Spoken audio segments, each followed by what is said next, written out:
Vous allez bien? Ah, j'en ai marre. Ouais, ça a l'air pas mal.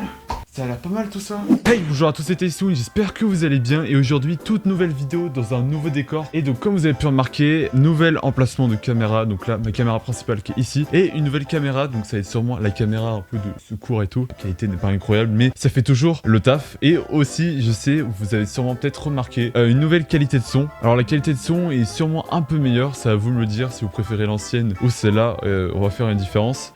Donc là, c'est l'ancienne version de mon micro. Et là, c'est la nouvelle version de mon micro. Donc peut-être que vous préférez cette version-là. À vous me dire dans les commentaires. Et aujourd'hui, nous allons faire un tout nouveau tuto. Ça fait pas mal de temps que j'en ai pas fait sur la chaîne. Et donc celui-là, c'est un tuto que j'aime beaucoup. Aujourd'hui, nous allons apprendre à installer l'effet Sapphire. Donc c'est un effet qui rajoute un effet de balancement très smooth. Et beaucoup d'autres choses aussi qu'on va voir. Je vais en présenter quelques-unes, hein, parce qu'il y en a beaucoup. Après, c'est à vous de vous amuser, d'aller sur Premiere Pro, de regarder, ou même sur After Effects. Parce que justement, le plugin est sur Premiere Pro et After Effects en même temps. Donc je vais vous apprendre à installer vite fait et surtout à l'utiliser. Donc ça à vous après de vous amuser parce qu'il y a beaucoup de paramètres et en vrai vous allez voir tout simple à utiliser. Donc tout de suite commençons. Dans un premier temps je vous invite à installer une WinRAR. Il sera disponible dans la description. Bon, je pense qu'il y a pas mal de gens qui l'ont mais il y en a sûrement qui l'ont pas donc n'hésitez pas. C'est important, installer WinRAR. Je vais vous donner 3 liens pour installer le logiciel. Vous choisissez un des 3. Moi personnellement je vous conseille d'utiliser le lien Mega. Tout simplement vous allez cliquer sur le lien et cela va vous rediriger sur cette page. Et juste après vous cliquez sur télécharger. Voilà, ça va s'installer et vous aurez un dossier compressé. Donc ce que vous faites, si vous faites clic droit, ça va sûrement vous mettre décompressé. Moi ça m'est compressé parce que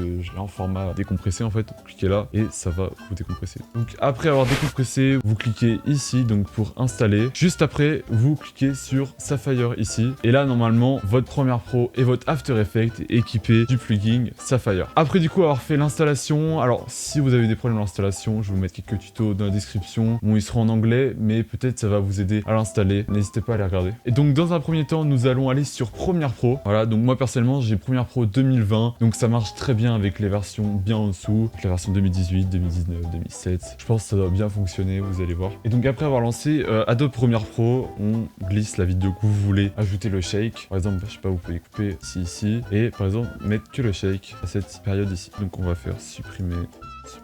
Donc, pour trouver l'effet Sapphire dans Adobe Premiere Pro, il suffit d'aller dans l'onglet Effets. Donc voilà, vous cherchez Effets, vous pouvez aller ici dans Effets. Donc voilà, on est dans Effets. Donc ici, vous avez la barre d'effets. Bon, moi, je vais revenir dans Montage parce que c'est ici que j'ai l'habitude de faire mon montage. On va descendre tout en bas. Donc par exemple, la BCC, c'est un autre plugin que j'ai installé.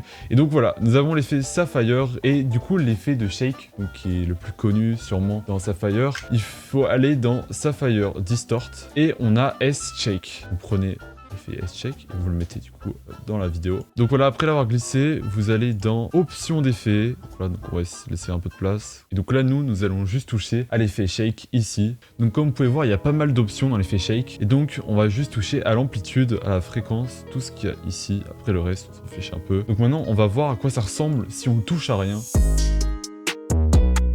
Ouais, donc ça ressemble à ça. Donc moi, ce que j'aime bien rajouter, c'est ici, il y a Motion Blur. On peut l'activer et on augmente un peu.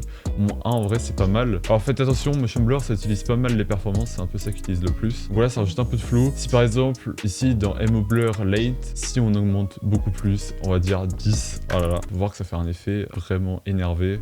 Voilà, on comprend plus rien. Et peut-être vous avez remarqué, mais en gros, l'image ici, ça se reflète. Du coup, c'est pour éviter d'avoir les bords noirs. Donc si vous voulez pas justement que ça se reflète, vous mettez No. Donc là, ça va pas se refléter du côté ici et du côté ici. Et si on met No, ça va pas se refléter en dessous. Par contre, du coup, c'est beaucoup moins agréable. Donc si vous voulez faire ça, je vous conseille de tout simplement aller dans Z10 et de zoomer. Voilà, pas trop non plus. Voilà, comme ça, vous avez plus les bords noirs. Mais bon, moi, personnellement, je vais laisser la taille normale et je vais rajouter les réflexes. Donc là, on est sur un effet un peu énervé. Exemple, vous jouez à un jeu d'horreur, vous commencez à crier, donc vous mettez un effet de shake. C'est ce que j'ai fait sur ma vidéo Phasmophobia. N'hésitez pas à la voir, elle est en description, hein.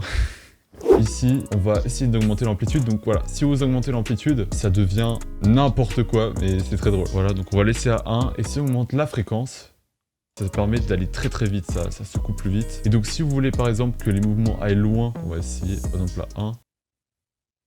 Ah ouais, on se revoit un peu sur un bateau là. Soit j'aime bien mettre le motion blur à 3 pour en avoir un peu plus. Bon là il est pas très utile parce que les mouvements ils sont pas très clairs. Si on augmente l'amplitude, voilà, là le motion blur on va beaucoup mieux le voir. Si vous voulez faire un effet au courage, monter la fréquence et là vraiment, oh là là, là votre PC vraiment il en peut plus. C'est vraiment n'importe quoi. Maintenant vous avez pu voir à quoi ressemblait l'effet shake sur Premiere Pro. Maintenant on va tout de suite aller sur After Effects. Donc voilà, après avoir lancé After Effects, vous allez cliquer sur votre vidéo ici. On va aller dans Effets, on va descendre tout en bas et on va trouver du coup Saphir Distort comme sur Premiere Pro. Et on va...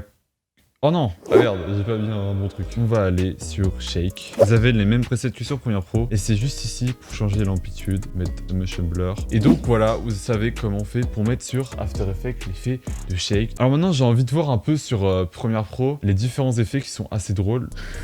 Il y en a des fois, on se demande c'est quoi ça? Alors ça peut être très drôle, ça fait un peu un effet de vague. Voilà, donc ça c'est l'effet S-Distort. Ah, des fois je me dis c'est vraiment what the fuck. Voilà, il y a plein d'autres effets, donc là c'est un peu des effets assez drôles. Mais donc après, vous pouvez tester, il y a plein d'autres effets très drôles, il y a même des transitions. Voilà, j'espère que vous avez compris comment ça fonctionne et c'est vraiment un plugin qui peut vraiment vous aider, rendre vos vidéos beaucoup plus dynamiques, beaucoup plus jolies. Bref, je vous remercie d'avoir regardé la vidéo, j'espère qu'elle vous a plu, n'hésitez pas à vous abonner, à mettre un pouce bleu. N'hésitez surtout pas à me poser des questions en commentaire. Et voilà, je vous remercie d'avoir regardé la vidéo, je vous dis à la prochaine, ciao!